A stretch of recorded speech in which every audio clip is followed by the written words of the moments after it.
the first question that I wanted to ask, just in terms of user experience for the MVP. Yeah.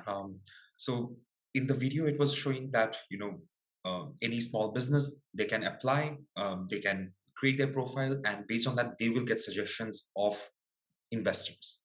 Um, would the other way around be there as well, where the investors, they're creating the profiles and they will see a list of companies? Yes. Exactly. And the way that we've set it up is, especially for investors, what you have is a scenario where the investor can be putting themselves as anonymous, or they can be putting themselves as public facing, because a lot of investors are going to want to choose. So it's one way.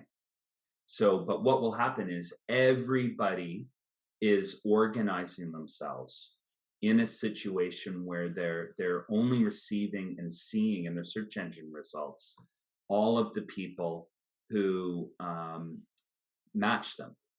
So we're getting rid of the fire hose effect. And what we're doing is we're ensuring that there's a greater likelihood of yes. And that's the efficiencies being created by a distributed marketplace. Most marketplaces are either closed ecosystems. Generally speaking, they're centralized or they're decentralized. What we're doing is creating a fully open, because you'll have all of these investors, or you'll have key companies. A great example is, you guys may be familiar with Blade filters.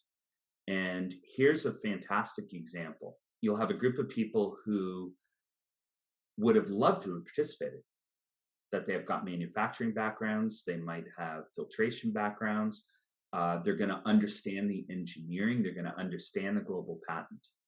Because when you, a lot of the time, and I'd say most of the time, almost every existing network that's out there that you tend to go to, including banks, they're generalists.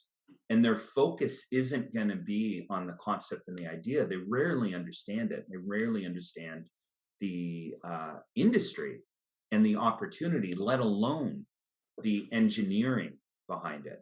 But if you could get those accredited investors, or retail investors for that matter, how many engineering students are out there that would have participated in a crowdfund platform? How many accredited investors are out there who would sit down and be in a fabulous position of being able to sit down and say, I really understand this, and to set up those meetings.